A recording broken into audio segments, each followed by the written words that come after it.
우리가 본문을 통해 알 수 있는 것은 우연처럼 벌어지는 일인데 이 사소하게 보여진 일들 속에서 우연이 아니라 하나님의 필연적인 섭리가 있었다는 걸 알 수 있습니다. 오늘 결국에 우연히 만났다, 때마침 왔다, 어떻게 만났다, 이런 것은 사소해 보이는 하나의 작은 단편적인 이야기인데 오늘 본문을 통해서 보아스가 이 집에 귀여운 물을 자가 되어서 이 가족을 완전히 회복시켜주고 나중에 결혼해서 낳은 자식을 통해서 다윗의 족보가 만들어지고 예수 그리스도의 족보까지 이어진다는 걸 보면 우리가 분명히 알 수 있는 것은 우연처럼 보이는 일들 가운데 하나님의 섭리가 꼭 있다는 것입니다. 이게 바로 불신자와 성도의 차이점이죠.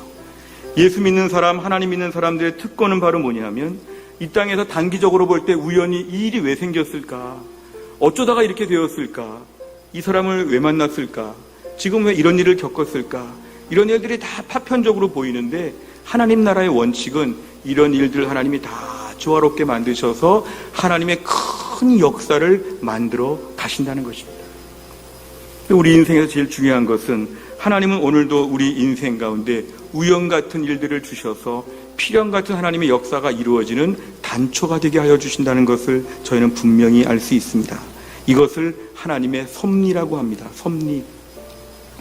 우연의 연속이 아니라 하나님이 계획하시고 작정하시고 준비하신 일들이 이 땅에서는 계속 진행되고 벌어지게 된다는 것이죠. 참고적으로 느헤미야 2장 8절 말씀을 보면 같이 읽습니다. 시작. 또 왕의 삼림 감독 아삽에게 조서를 내리사 그가 성전에 속한 영문의 문과 성곽과 내가 들어갈 집을 위하여 들보로 쓸 제목을 내게 주게 하옵소서 하며 내 하나님의 선한 손이 나를 도우심으로 왕이 허락하고 아멘.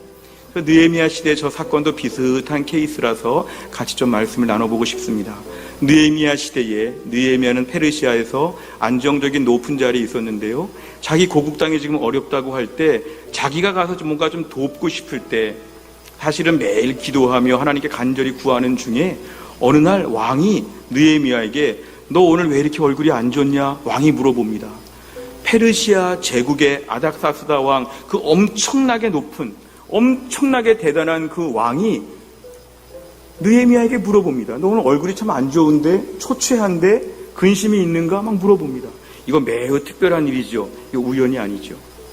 그래가지고 느헤미야가 그동안 기도한 바를 가지고 얘기를 하죠. 내 고국 땅이 지금 어렵게 되어서 제 고국 땅 이스라엘을 좀 어떻게 돕고 싶은데 어떻게 좀 방법이 없을까요? 저를 좀 보내주시면 안 될까요? 얘기를 했을 때 이 왕이 허락합니다. 네가 가서 좀 도와줘라. 그리고 또 그냥 혼자 갈 뿐만 아니라 공사를 위해서 복구를 위해 필요한 모든 것들을 다 보장하여 줍니다. 이스라엘 주변의 다른 총독들에게도 편지를 써가지고 느헤미야 잘해줘야 된다 이렇게 다 조치를 취하도록 해줍니다. 이것이 우연처럼 보이는데요. 느헤미야는 뭐라고 말하죠? 하나님의 선한 손이 나와 함께 하셨다. 우연처럼 보는 사람들은 본문을 이렇게 보겠죠. 야, 오늘 아닥사스다 왕이 오늘따라 기분이 좋았나 보다. 느헤미야가 평소에 일을 너무 잘했나 보다. 오늘 왕이 그냥 별 생각 없이 그냥 다 아무거나 허락했나 보다.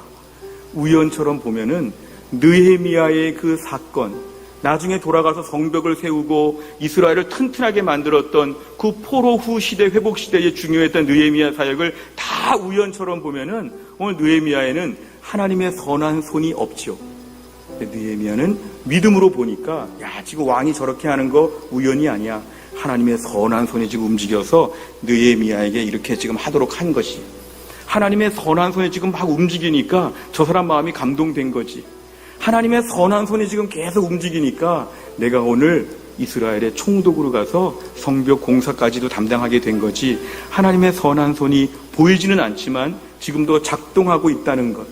이게 바로 뭐냐면 우연 같은 일들을 통해서 하나님이 세밀하게 지금 섭리하고 계시다고 느헤미야가 고백한 것입니다. 오늘 룻기에도 보면 이와 비슷한 것이죠. 우연처럼 벌어지는 일들이 지금 계속 진행되는데 하나님은 어떻게 하시냐 하면 그 일들을 가지고 필연적인 하나님의 선한 역사를 위하여 하나님은 일하신다. 어떻게 이렇게 되었을까? 하나님이 그 일들을 일부러 하셔가지고 하나님이 차근차근히 하나님이 계획하셔서 여기까지 오게 하신 것이다. 이게 바로 하나님의 선한 역사입니다. 요만한 퍼즐 조각 같은 거를 발견했는데 나중에 알고 보니까 큰 그림의 한 부분을 차지하는 퍼즐이 되었다. 단편적인 요만한 이야기인 줄 알았더니 아주 그냥 대하소설의 한 장면을 장식하는 그 이야기가 되었다. 오늘 하나님 일하시는 방법은 우리 인생의 우연 같은 일들이 지금 막 벌어지고 될 때 마치 우연의 씨앗을 뿌리는 것 같으죠. 1번 우연, 2번 우연, 막 우연 같은데 하나님 어떻게 하시냐 하면 이것들을 가지고 필연적인 역사로 하나님이 큰 일을 지금 준비하고 계시다. 하나님이 어떻게 했으실까? 과거부터 있었던 그 모든 우연 같은 사건이 오늘 우리의 삶에 현실적으로 하나님의 튼튼한 역사와 섭리로 바꾸게 됩니다. 지금 내 삶에 오늘 당장 벌어지는 일들이 지금 볼 때 너무 우연 같고 무의미해 보이는데 하나님이 거대한 하나님의 우주 역사의 주권적인 것을 믿는다고 하면 하나님이 오늘의 많은 우연들을 가지고 반드시 하나님의 선한 역사 위하여 하나님이 일하실 것을 믿으시기를 주의 이름으로 축원합니다.